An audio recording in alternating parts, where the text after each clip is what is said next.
नमस्कार, welcome back to परीक्षा race YouTube platform.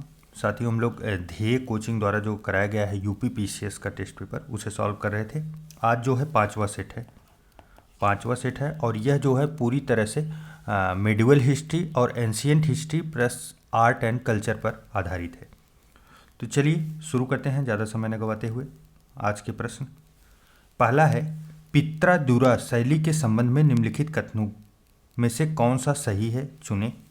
देखिए, पित्रादुरा शैली यह मुगल काल में संगमरमर से बनी इमारतों की दीवारों की अर्धमूल्यवान पत्थरों से बनी आकृतियों द्वारा सजावट को दर्शाती है।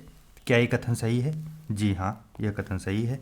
नेक्स्ट है, यह शैली जहांगीर के काल में प्रारंभ होकर शाहजहां के काल में चरमोत्कर्ष पर पहुंची थी। यह कथन भी जो है पूरी तरीके से सही है।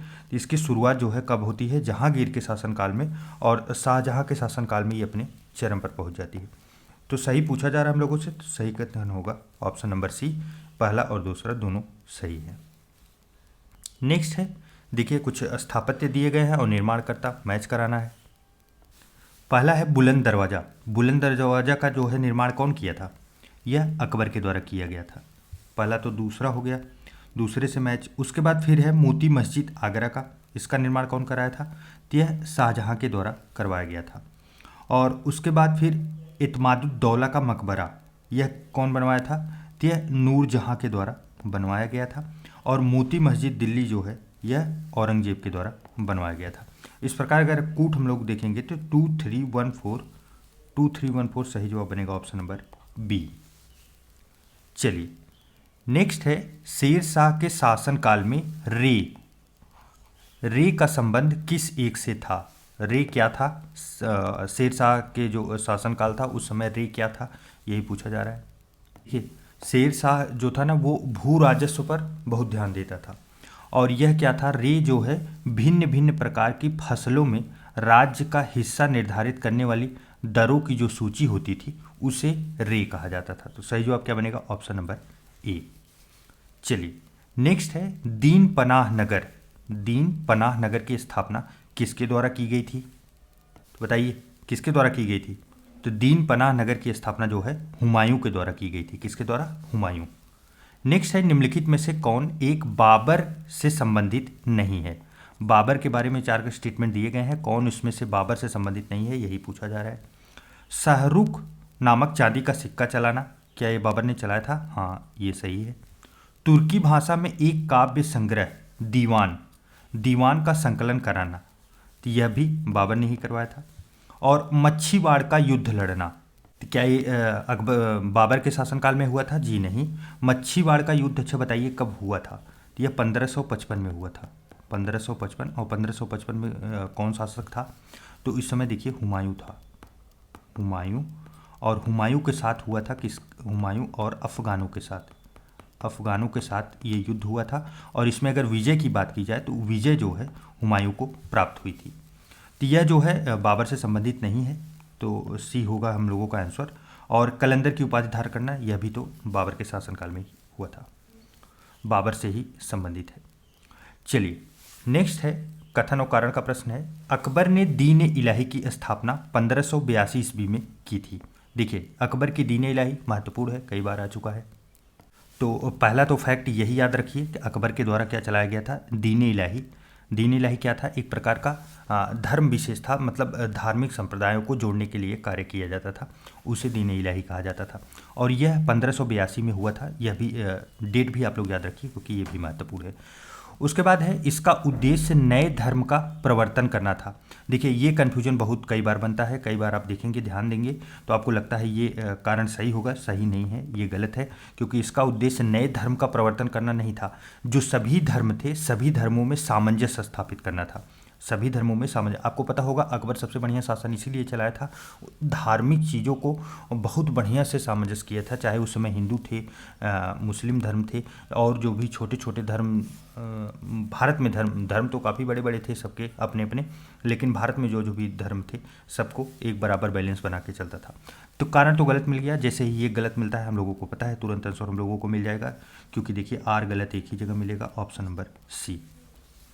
चलिए नेक्स्ट है, मुसम्मन बुर्ज नामक भवन किस एक के द्वारा बनवाया गया था? मुसम्मन बुर्ज। बताइए। देखिए, मुसम्मन बुर्ज जो है यह 6 मंजिला भवन है और कहाँ स्थित है? आगरा में। आगरा में मुसम्मन बुर्ज स्थित है और इसका निर्माण जो है शाहजहाँ करवाया था। और शाहजहाँ जो है ना, यहाँ से झरोखा दर्शन भी देता था। मतलब जब पब्लिक कैसे होती नहीं, आजकल के फिल्म स्टार देखेंगे कि रोड पे सब खड़े होंगे, हल्ला करेंगे, तो वहाँ अपने छत या टेरिस पर से आके वो हाथ हिलाते हैं, वैसे शाहजहाँ झरोखा दर्शन देता था। और दूसरा सबसे बड़ी बात ये थी कि यहीं से ताजमहल दिखता था, वो ताजमहल को देखता था। तो शाहजहाँ के द्वारा निर्मित किया गया था। नेक्स्ट है, हुमायूं ने किस एक चित्रकार को सीरी कलम की उपाधि दी थी? तो बताइए, सीरी कलम की उपाधि किसे प्राप्त हुई थी? अब्दुल समद को। अब्दुल समद को जो है सीरी कलम की उपाधि प्राप्त हुई थी। तो सही जो ऑप्शन नंबर डी होगा। नेक्स्ट है, हिंदुस्तान स्वर्ग के समान है, इसकी आबो हवा खुरासान से बेहतर है, यह हरा भरा है और सालों भर फूलों से लदा रहता है। उपरोक्त कथन निम्नलिखित में से किसका है? महत्वपूर्ण कथन है, पूछा जा सकता है, क्योंकि कोई बड़ा इतिहासकार जब भारत के बारे में इतनी अच्छी बातें बोलता है तो उसे जानना वाजिब होता है, क्योंकि वहाँ से प्रश्न बनाए जा सकते हैं। तो बताइए, यह कथन किसका है? और यह कथन जो है वो है अमीर खुसरो का। और अमीर खुसरो आपको पता है काफ़ी महत्वपूर्ण है हम लोगों के लिए, कई बार इनके ऊपर प्रश्न आ चुका है। नेक्स्ट है, निम्नलिखित कथनों पर विचार कीजिए। कृषि दासत्व और मीनर प्रणाली सामंतवाद की अनिवार्य विशेषताएं हैं। क्या ये कथन सही है? देखिए, ये जो कृषि दासत्व है और मेनर प्रणाली जो है, ये दो के दोनों कहाँ ज़्यादा प्रचलित थे? तो ये यूरोप की सामंती व्यवस्था थी, भारत में ये प्रचलित नहीं था। इसलिए क्योंकि आप देखिए, कृषि दासत्व में होता क्या था, भूमि पर जो है सामंत की भूमि पर कृषि का कार्य किया जाता था और कृषि जो इसमें कार्य करता था, कृषि का कार्य, वह अपना पेशा भी नहीं बदल सकता था, पेशा बदलने की उसे छूट नहीं थी, और न ही कहीं अन्यत्र जाकर बसने की सुविधा थी। और दूसरी सबसे बड़ी बात आपको बता दें कि यह व्यवस्था में वह शादी भी नहीं कर सकता था, उसके लिए भी इजाज़त उसे लेनी पड़ती थी। तो इतना कड़क कानून भारत में नहीं था, इसीलिए ये पूछा जा रहा है कृषि दासत्व और मेनर प्रणाली सामंतवाद की अनिवार्य विशेषताएं हैं। तो यह जो है पूरी तरह से कथन सही है कि यह विशेषताएं हैं, और भारत में सच्चे अर्थों में न तो कृषि दासत्व था और न ही मेनर प्रणाली था। देखिए, कृषि दासत्व तो आप उस एंगल से देखेंगे तो आपको लगेगा कि हाँ, लेकिन कृषि दासत्व का जो यूरोपीय सामंती व्यवस्था से जोड़ा जा रहा है, तो ऐसी व्यवस्था यहाँ पे नहीं थी। और यहाँ पे इसीलिए क्या हुआ कि अभी कथन जो है पूरी तरीके से सही है। असत्य कथन पूछा जा रहा है, असत्य इसमें से कोई नहीं है, तो सही जवाब क्या बनेगा? Option number D. चलिए नेक्स्ट है, 9वीं सदी के एक लेखक के अनुसार यह साम्राज्य इतना विशाल था कि तेज से तेज चलने वाला जहाज 2 साल में भी इसका पूरा चक्कर नहीं लगा सकता था। यह कथन निम्न में से किस साम्राज्य के विषय में कहा गया है? तो बताइए, यह किसके बारे में कहा जा रहा है?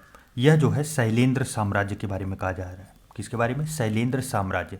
देखिए, शैलेंद्र साम्राज्य की आपको विशेषता बताएं, यह जो है साम्राज्य 10वीं सदी तक कायम रहा, और आपको बता दें कि यह इतना बड़ा था कि चरमोत्कर्ष काल में ये सुमात्रा, जावा, मलय प्रायद्वीप और थाईलैंड, यहाँ तक कि फिलिस्तीन जो है, फिलिस्तीन के कुछ क्षेत्र भी इसमें समाहित थे। तो इतना बड़ा क्षेत्र होने की वजह से इसके ऊपर ऐसे कथन कहे गए थे। तो सही जवाब क्या बनेगा? Option number D. नेक्स्ट है, देखिए ऐसे प्रश्न जो है ना इतिहास से ढूंढ ढूंढ के निकाले जा रहे हैं, क्योंकि टेस्ट सीरीज है, थोड़ा सा डीप में जाके प्रश्न बनाए जा रहे हैं। हाँ, वैसे आपको भी लग रहा होगा कि ये प्रश्न काफ़ी डीप में बनाया गया है। ऑप्शनल वालों के लिए तो ठीक है, बाकी नॉर्मल छात्रों के लिए नहीं। फिर भी आप एक हल्की नज़र रखिए कि शैलेंद्र का साम्राज्य इतना बड़ा था, हो सकता है पूछा जाए तो छोटे लेवल पे पूछा जाए। निम्नलिखित कथनों पर विचार करें। जब्ती प्रणाली का संबंध राजा टोडरमल से जोड़ा जाता है। तो क्या ये कथन सही है? जी हाँ, यह पूरी तरीके से सही है। नेक्स्ट है, टोडरमल एक मेधावी राजस्व अधिकारी था जिसने कुछ समय तक शेर शाह सूरी के अधीन भी काम किया था। यह भी कथन जो है पूरी तरीके से सही है। सत्य कथन पूछा जा रहा है, सही जवाब ऑप्शन नंबर सी होगा। चलिए नेक्स्ट है, बहमनी राज्य की स्थापना का वर्ष था। बहमनी राज्य की स्थापना तो बताइए कब हुआ था? 1347 में। 1347 में वो था, और कौन किया था? इसके संस्थापक एक अफगान ने किया था, जिसका नाम अलाउद्दीन हसन था, जिसे जो है हसन गंगू के नाम से भी जाना जाता है। चलिए नेक्स्ट है, सिकंदर लोदी के विषय में निम्नलिखित में से कौन सा कथन जो है असत्य है? किसके बारे में? सिकंदर लोदी। पहला है आगरा की स्थापना तथा गज ए सिकंदरी पैमाना शुरू किया था, तो यह कथन पूरी तरीके से सही है, कई परीक्षाओं में आ भी चुका है। वह एक कट्टर धर्मार्थ शासक था, यह भी कथन जो है सही है। इसने स्त्रियों को पीरों की मज़ारों पर जाने से रोक लगा दी थी, यह कथन भी जो है सही है। तो क्या होगा इसका सही जवाब? सही जवाब होगा ऑप्शन नंबर डी, सभी कथन सत्य हैं। चलिए नेक्स्ट है कथन कारण का प्रश्न है। पहला अभिकथन है अमीरों के गैर तुर्क गुटों ने जो है खिलजी विद्रोह का स्वागत किया, तो क्या ये कथन सही है? जी हाँ, यह कथन पूरी तरीके से सही है। कब की बात की जा रही है? 1290 की। 1290 जब बलबन का उत्तराधिकार की लड़ाई हो रही थी, उस समय की बात की जा रही है।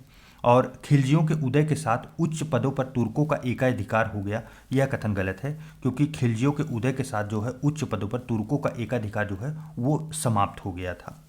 तो जैसे ही गलत मिलता है हम लोगों को, तुरंत हम लोगों को आंसर ढूंढ लेते हैं, आर गलत है। सही जवाब क्या बनेगा? Option number C. चलिए नेक्स्ट, निम्नलिखित में से कौन संत बनने से पहले एक लुटेरा था? संत बनने से पहले एक लुटेरा था, बताइए किसके बारे में बात की जा रही है? बात की जा रही है नामदेव के बारे में। नामदेव कहाँ के हैं? ये महाराष्ट्र के। चलिए नेक्स्ट है प्रसिद्ध संत रामानंद का जन्म स्थान है। रामानंद का जन्म स्थान कहाँ है? तो बताइए। ये प्रयागराज में, इनका जन्म कहाँ हुआ था? प्रयागराज में, बल्कि बाद में ये कहाँ चले गए थे? काशी चले गए थे, वाराणसी। वहाँ पे इन्होंने, मतलब कर्म भूमि कही जाए इनकी तो वाराणसी है, जन्मभूमि प्रयागराज। नेक्स्ट है भारतीय शास्त्रीय संगीत पर फारसी में सबसे अधिक पुस्तकों की रचना किस मुगल शासक के काल में हुई थी? भारतीय शास्त्रीय संगीत पर फारसी भाषा में, तो बताइए। देखिए यह जो है फैक्ट आपको थोड़ा सा ऊट पटांग जरूर लगेगा। ऐसा क्यों? क्योंकि यह औरंगजेब के कार्यकाल में हुआ था, क्योंकि हम लोगों को पता है कि औरंगजेब के कार्यकाल में जो है गायन वादन ये सब चीज़ें बंद कर दी गई थी। लेकिन आपको एक चीज़ याद होगी कि औरंगजेब ने अपने दरबार से गायन को उठा दिया था, लेकिन वाद्य यंत्रों के वादन को नहीं उठाया था, क्योंकि यह खुद वीणा वादन में बहुत उत्कृष्ट था। तो इसी के शासनकाल में जो है पुस्तकों की सबसे ज़्यादा रचना हुई थी संगीत पर फारसी में। चलिए नेक्स्ट है असत्य कथन है चीनी यात्री इत्सिंग 670 ईस्वी में नालंदा आया, क्या ये कथन सही है? जी हाँ, यह पूरी तरीके से सही है। नेक्स्ट है हर्षवर्धन अपने आरंभिक जीवन में शैव था, यह भी जो है सही है। नेक्स्ट है हर्षवर्धन ने प्रियदर्शिका, रत्नावली तथा हर्षचरित नामक नाटकों की रचना की, तो बताइए क्या ये कथन सही है? जी नहीं, ये कथन इसलिए कथन गलत है क्योंकि हर्षचरित की रचना हर्षवर्धन ने नहीं की थी। बाकी आपकी प्रियदर्शिका, रत्नावली, इसकी रचना हर्षवर्धन ने जरूर की थी। बल्कि हर्षचरित की रचना किसके द्वारा की गई थी? आपको पता होगा, बाणभट्ट। इसके द्वारा? बाणभट्ट के द्वारा की गई थी। तो सही जवाब क्या बनेगा? ऑप्शन नंबर सी, यही रॉन्ग है। और हेन सांग जो है 645 ईस्वी में चीन वापस लौटा था, यह कथन भी जो है सत्य है। नेक्स्ट है लगभग 220 ईसा पूर्व में चीन की महादीवार का निर्माण किस शासक के द्वारा कराया गया था? बताइए किसके द्वारा किया गया था? तो यह राजा जो थे सी हुआंग ती के द्वारा करवाया गया था। तो सही जवाब क्या बनेगा? ऑप्शन नंबर ई। चीन की दीवार आप लोगों को पता है काफ़ी महत्वपूर्ण है, और इसके शासक आपको याद रखना भी आवश्यक है। नेक्स्ट है अभिकथन ऋग्वेद में लिंग पूजन अनार्य जातियों की चर्चा की गई है, बताइए क्या ये कथन सही है? जी हाँ, क्यों सही है? क्योंकि ये हड़प्पा कालीन से ही चली आ रही है। नेक्स्ट कारण देखिए, लिंग पूजा हड़प्पा काल में शुरू हुई और आगे चलकर हिंदू समाज में पूजा की विशिष्ट विधि मानी जाने लगी, यह कथन भी जो है सही है। तो क्या है, कथन और कारण दोनों एक दूसरे को एक्सप्लेन कर रहे हैं। सही जवाब क्या बनेगा? Option number A. चलिए नेक्स्ट, बदरायण का ब्रह्मा सूत्र किस दर्शन का मूल ग्रंथ है? कौन सा? बदरायण का ब्रह्मा सूत्र, बताइए किसका है? ये है वेदांत का। किसका? वेदांत का जो है दर्शन का मूल सूत्र है। नेक्स्ट है निम्नलिखित कथनों पर विचार कीजिए। चंद्रगुप्त प्रथम ने 319 से 320 ईस्वी में अपने राज्यारोहण के स्मारक के रूप में गुप्त संवत चलाया, क्या ये कथन सही है? जी हाँ, यह पूरी तरीके से सही है। नेक्स्ट है नालंदा विश्वविद्यालय की स्थापना कुमार गुप्त ने की थी, यह तो कई बार आ चुका है फैक्ट, यह भी जो है पूरी तरीके से सही है। पूछा क्या जा रहा है? असत्य कथन अर्थात गलत कौन सा है? तो देखिए दोनों में से गलत हमें कोई नहीं मिला, इसलिए क्या होगा? सही जवाब ऑप्शन नंबर डी होगा। चलिए नेक्स्ट है निम्नलिखित कथनों में से कौन से सही हैं? अकबर ने बाल विवाह को रोकने का प्रयास किया था, ये प्रीवियस ईयर में आया प्रश्न है। जी हाँ, ये कथन सही है। नेक्स्ट है विवाहों की वैधानिकता की जांच करने के लिए उसने तुरबेक नामक अधिकारी की नियुक्ति की थी। यह भी महत्वपूर्ण है। तुरबेक आप लोग याद रखिए, यह शब्द जो है कीवर्ड से ऐसे प्रश्न बनते हैं। तुरबेक नामक अधिकारी की नियुक्ति की गई थी इसकी जांच करने के लिए। तो यह भी जो है कथन पूरी तरीके से सही है। तो सही जवाब क्या बनेगा? Option number C. चलिए नेक्स्ट है, मुगल काल में निम्न में से किस एक पदाधिकारी का कार्य सेना को नदी पार करने के लिए पुलों और नावों की व्यवस्था करना था? तो सोचिए, एक ऐसी भी सेना रखी जाती थी जो नदी पार करने के लिए पुल और नाव की व्यवस्था करते थे, और वो क्रॉस कराने के बाद फिर वो अपना कार्य छोड़ देते थे, वहीं बैठे रहते थे, फिर जब जरूरत पड़ेगी तो आते थे। ऐसी व्यवस्था किसके लिए थी? तो बताइए, यह व्यवस्था कौन करता था? यह मीरे बहर के द्वारा किया जाता था। सही जवाब क्या बनेगा? Option number B. नेक्स्ट है, विजयनगर साम्राज्य में वेशवग किसे कहा जाता था? वेशवग। देखिए, विजयनगर जो काल था उस समय दास प्रथा बहुत प्रचलित थी, और इतावली का यात्री था कौन? Niccolo Conti. कई बार आप लोगों ने पढ़ा होगा। उसने दास प्रथा का जो है विस्तृत वर्णन किया है। उसी में उसने बताया है कि मनुष्यों के जो क्रय विक्रय थे उसे वेशवग कहा जाता था। तो क्या होता था? मनुष्यों के क्रय विक्रय को वेशवग कहा जाता था। सही जवाब क्या बनेगा? ऑप्शन नंबर ए, और विजयनगर साम्राज्य से संबंधित है। नेक्स्ट है, निम्नलिखित कथनों में से कौन से असत्य हैं? पहला है, राणा कुंभा ने मालवा के महमूद खिलजी पर विजय प्राप्त की थी। क्या यह कथन सही है? जी हाँ, यह कथन पूरी तरीके से सही है, क्योंकि राणा कुंभा ने महमूद खिलजी पर विजय प्राप्त की थी। दूसरा है, मालवा विजय की स्मृति में उसने कीर्ति स्तंभ की स्थापना या निर्माण करवाया था। प्रीवियस का प्रश्न है, यह भी कथन सही है। असत्य पूछा जा रहा है, कोई असत्य नहीं है, तो क्या होगा? सही जवाब ऑप्शन नंबर डी होगा। चलिए नेक्स्ट देखिए, राजवंश और संस्थापक। पहले मैच कराइए। पहला है बीजापुर। बीजापुर के संस्थापक कौन थे? तो यूसुफ आदिल शाह थे बीजापुर के। ए का तो 4 हो गया। दूसरा है अहमदनगर। अहमदनगर के संस्थापक कौन थे? तो मलिक अहमद थे। बी का 1 हो गया। और उसके बाद गोलकुंडा। गोलकुंडा के संस्थापक कौन थे? तो कुली कुतुब शाह थे। कुली कुतुब शाह 2 हो गया। और बीदर के अमीर अली बरीद थे। तो सही जवाब क्या होगा? 3 होगा डी का। और इस प्रकार अगर देखेंगे तो 4 1 2 3 ये कूट बन रहा है हम लोगों का। तो सही जवाब क्या बनेगा? ऑप्शन नंबर ए बनेगा। चलिए नेक्स्ट है, चोल काल से संबंधित निम्नलिखित युगों में से कौन सा एक सही सुमेलित नहीं है? किसके बारे में? चोल काल। तो देखिए, पहला है उर। उर जो है यह गांव की आम सभा थी। क्या ये कथन सही है? जी हाँ, यह मैच है। और उसके बाद है गंगई कोड चोल राजराज प्रथम को कहा जाता है। तो यह कथन जो है गलत है। राजराज प्रथम को गंगई कोड चोल नहीं कहा जाता, बल्कि आपको बता दें राजेंद्र प्रथम को। किसको? राजेंद्र प्रथम को कहा जाता है। राजेंद्र प्रथम ने बंगाल की खाड़ी को पार कर बंगाल जो वर्तमान में इस समय बांग्लादेश है उस पर विजय प्राप्त की थी। इसी की स्मृति में इन्हें गंगई कोट चोल की जो है उपाधि दी गई थी। तो बी जो है हम लोगों का सही जवाब बनेगा। नेक्स्ट है, मंदिर की जो शैली थी द्रविड़ शैली है। दक्षिण भारत की बात हो रही तो द्रविड़ शैली ही होगी ऑफकोर्स। तो सही जवाब क्या बनेगा? ऑप्शन नंबर बी, यही सुमेलित नहीं है। चलिए नेक्स्ट है, शंकराचार्य का जन्म 9वीं शताब्दी में तमिलनाडु में हुआ था। तो बताइए, क्या तमिलनाडु में हुआ था? जी नहीं। पहले के टेस्ट पेपर जो देख रहे होंगे उन्हें पता होगा कहाँ हुआ था। केरल में। तो पहला तो गलत हो गया। नेक्स्ट है, उन्होंने अद्वैतवाद दर्शन का प्रतिपादन किया। तो इनका अद्वैतवाद दर्शन था, यह भी सही है। और आपको कहीं कहीं देखने को मिलेगा वेदांत। क्या? वेदांत। वेदांत पर सबसे बड़ा प्रतिपादन इन्होंने ही किया था। वेदों को मतलब दर्शन के रूप में प्रस्तुत करने का काम इन्हीं का था। नेक्स्ट है, अद्वैतवाद के अनुसार ईश्वर और इसकी सृष्टि दोनों अलग अलग है। यह भी कथन गलत है। अलग नहीं, इन्होंने बताया था कि दोनों एक है। तो इस प्रकार जो है हम लोगों से सत्य कथन पूछा जा रहा है। सत्य में तो सिर्फ और सिर्फ दूसरा है। तो सही क्या बनेगा? Option number C. चलिए नेक्स्ट है, वहिंद का युद्ध हुआ था। वहिंद। वहिंद कहाँ पे है? पेशावर। पेशावर के निकट अवस्थित है। और जो है यह युद्ध कब हुआ था? 1008 से लेके 9 ईस्वी में हुआ था। और इसमें युद्ध में कौन कौन पार्टिसिपेट किया था? तो महमूद गजनवी और आनंदपाल ने किया था। और इसमें विजय किसको मिली थी? तो विजय जो है महमूद गजनवी को मिली थी। सही जवाब क्या बनेगा? Option number C. चलिए नेक्स्ट, विदेश यात्री और विजय नगर शासक कौन कौन थे उसको मैच कराना है। बताइए। पहला है निकोलो कुंटी। देवराय प्रथम के शासनकाल में आया था। तो यह कथन जो है सही है। नेक्स्ट है अब्दुल रज्जाक देवराय द्वितीय के शासनकाल में आया था, यह भी सही है। तीसरा है नुनीज अच्युत देवराय के शासनकाल में आया था, यह भी सही है। तो इस प्रकार क्या बनेगा, सही जवाब बनेगा हम लोग को ऑप्शन नंबर डी, विदेश यात्री और विजयनगर शासक, तीन के तीनों मैच है। नेक्स्ट है निम्नलिखित में से किस शासक ने बहमनी राज्य से बेलगाम और गोवा को छीन लिया था। और एक और छोटा सा क्लू आपको बता दें कि यह जो है श्रीलंका पे भी अटैक कर दिए थे, श्रीलंका पर, और उसका कुछ क्षेत्र भी कब्जा कर लिए थे। तो कौन था वो बताइए।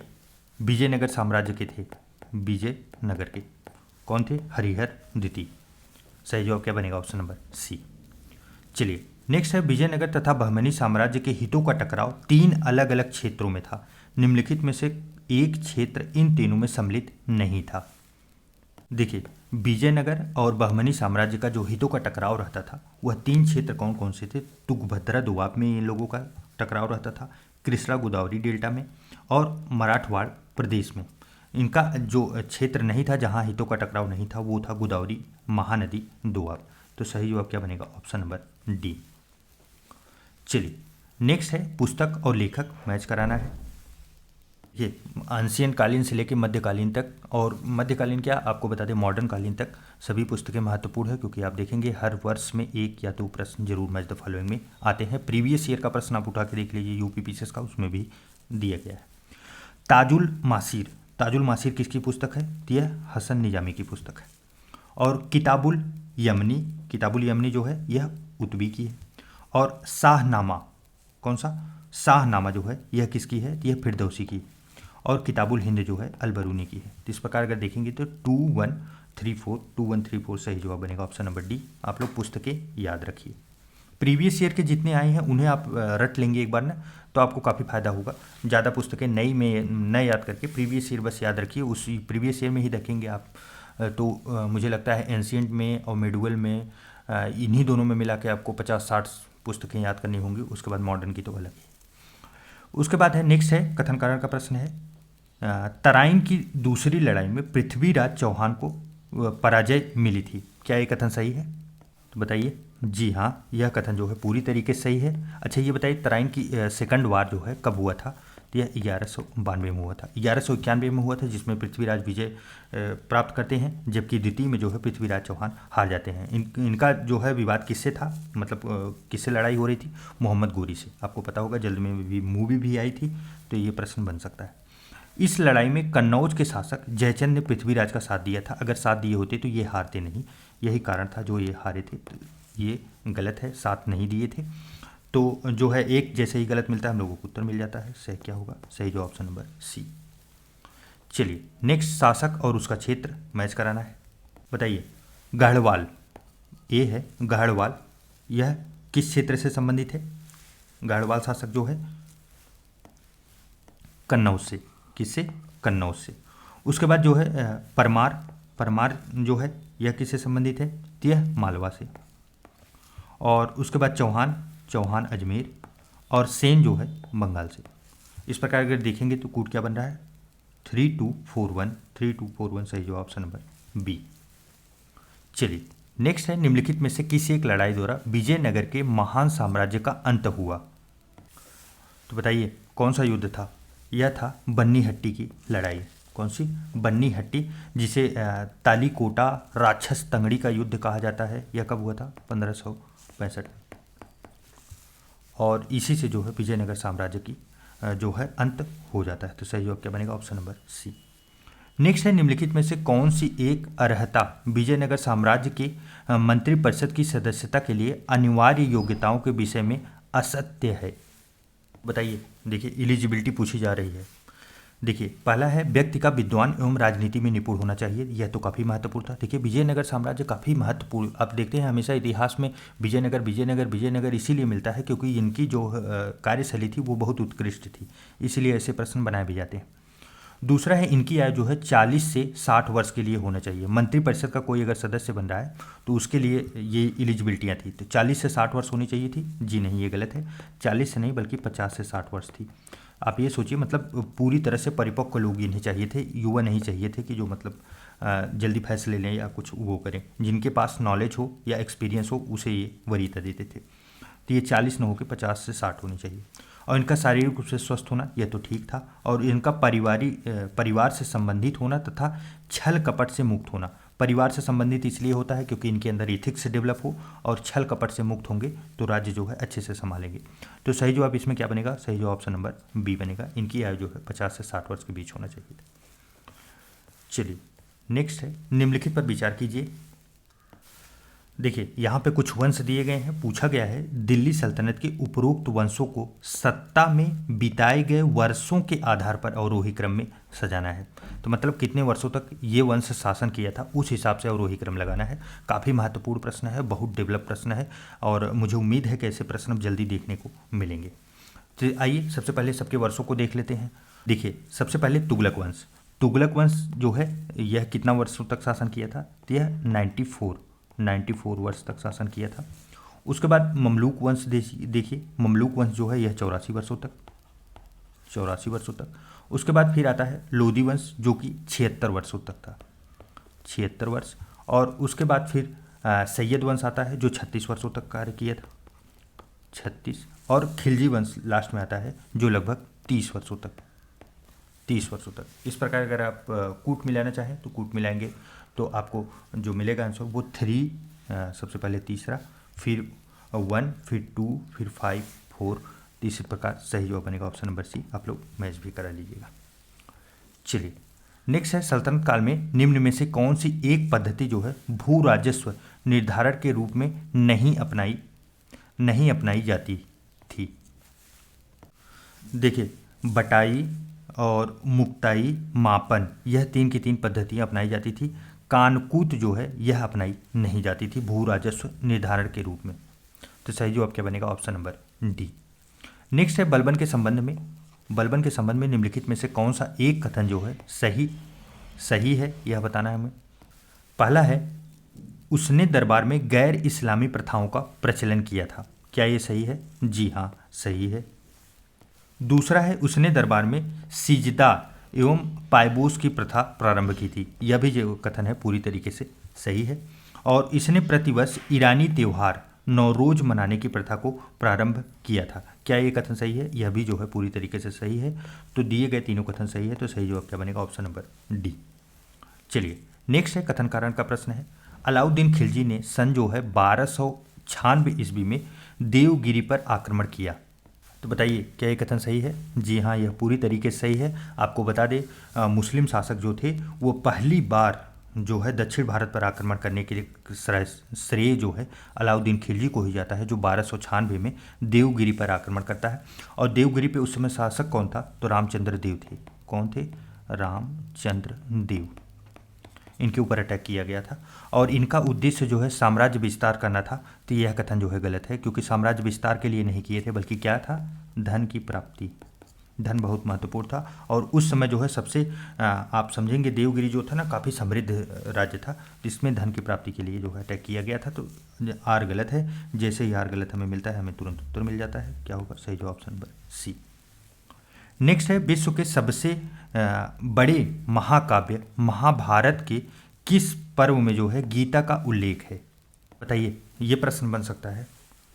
यह भीष्म पर्व है। कौन सा पर्व है? भीष्म पर्व में गीता का उल्लेख किया गया है। तो सही जवाब क्या बनेगा? Option number B. चलिए नेक्स्ट है, किस मध्यकालीन शासक ने उलर झील में एक कृत्रिम द्वीप जिसे जैनालंका का निर्माण करवाया था? जैनालंका भी कहा जाता है, उसका निर्माण किसने करवाया था? तो बताइए किसके द्वारा कराया गया था? यह कार्य जो है जैनुल आबिदीन के द्वारा करवाया गया था। आपको बता दें 15वीं शताब्दी जो थी उस समय ये सुल्तान था कहाँ का? कश्मीर का। चलिए, शैव धर्म से संबंधित राजराजेश्वर मंदिर कहाँ स्थित है? तो बताइए ये कहाँ पे अवस्थित है? यह तंजौर तमिलनाडु में अवस्थित है। और आपको बता दें इसका निर्माण जो है वह 1003 से लेके 10 तक हुआ था, 10 ईस्वी तक इसका निर्माण हुआ था। और इसके जो निर्माणकर्ता थे वो चोल शासक जो थे राज चोल के द्वारा करवाया गया था। तो सही जवाब क्या बनेगा? Option number A. चलिए नेक्स्ट है, कथन कारण का फिर से प्रश्न आ गया। मुगल काल को गुप्त काल के बाद भारत का दूसरा जो है स्वर्ण युग कहा जाता है। तो बताइए क्या ये कथन सही है? जी हाँ, यह सही है। नेक्स्ट देखते हैं, मुगल काल में भारत में संस्कृति गतिविधियों का बहुमुखी विकास हुआ। सांस्कृतिक गतिविधियाँ आपको पता है इस समय क्या हुआ था, स्थापत्य की बात की जाए जिसमें शाहजहाँ सबसे बढ़िया बढ़िया ताजमहल तक बनवा दिया गया। चित्रकारी के बारे में बहुत सी चीज़ें डेवलप की गई, संगीत के क्षेत्र में बहुत डेवलप हुआ। तो ये सब इसी की वजह से सांस्कृतिक गतिविधियाँ बढ़ी थी, इसी वजह से जो है स्वर्णकाल कहा जाता है। तो दोनों के दोनों सही हैं, एक दूसरे का डिफाइन भी कर रहे हैं। तो सही जवाब क्या बनेगा, ऑप्शन नंबर ए। नेक्स्ट है, जसवंत एवं दसावन नामक चित्रकार किस मुगल सम्राट के दरबार में रहते थे। जसवंत और दसावन, बताइए। कहीं ना कहीं ये प्रश्न देखने को मिला था, फिर भी आप लोग याद करके बताइए कहाँ पे आया था। शायद मुझे लगता है प्रीवियस ईयर का प्रश्न है। जसवंत और दसावन नामक चित्रकार जो है अकबर के शासनकाल में या उनके दरबार में उपस्थित रहते थे। सही जवाब क्या बनेगा, ऑप्शन नंबर बी। नेक्स्ट है, अष्टप्रधान नामक मंत्रिपरिषद निम्नलिखित में से किसी एक शासक द्वारा नियुक्त की गई थी। अष्टप्रधान काफ़ी महत्वपूर्ण है, तो बताइए किससे संबंधित है। यह शिवाजी से संबंधित है। किससे, शिवाजी से। सही जवाब क्या बनेगा, ऑप्शन नंबर ए। देखिए शिवाजी के मंत्रिपरिषद जो मतलब चलाने के लिए उनका राज्य 8 मंत्रियों की नियुक्ति की जाती थी। इन्हें ही क्या बोला जाता था, अष्टप्रधान बोला जाता था। 8 के नाम अगर आप जानना चाहें तो पेशवा था, मजूमदार था, वाकिया नवीस था, सुमंत था, चिटनीस था, सरी नौबत था, पंडित राव था और न्यायाधीश। यही 8 लोग होते थे जो मंत्रिपरिषद का कार्य करते थे। चलिए नेक्स्ट है, निम्नलिखित में से कौन सा एक विजयनगर साम्राज्य में रचित नहीं है। तो बताइए। देखिए जाम्बुवती, कल्याणम और मनुचरितम, आमुक्त माल्यद, यह तीनों रचनाएं जो है यह विजयनगर साम्राज्य से संबंधित है। जबकि प्रबोध चंदोदय जो है यह इसका संबंध जो है विजयनगर साम्राज्य से नहीं था, बल्कि इसका संबंध किससे था, चंदेल वंशीय शासक, राजपूत शासक कीर्तिवर्मन की सभा से संबंधित था। और इसके रचनाकार कौन थे, इसके लेखक कौन थे, तो कृष्ण मिश्र थे। कौन थे, कृष्ण मिश्र। तो सही जवाब क्या बनेगा, ऑप्शन नंबर डी। इस प्रकार साथियों 50 प्रश्नों की ये श्रृंखला जो है आज की समाप्त हुई। आपके कितने सही हुए कमेंट करके जरूर बताइएगा, और यह टेस्ट पेपर आपके लिए कितना हेल्पफुल है यह भी कमेंट करके जरूर बताइएगा। चलिए मिलते हैं एक नए वीडियो में, तब तक के लिए ढेर सारा प्यार, नमस्कार।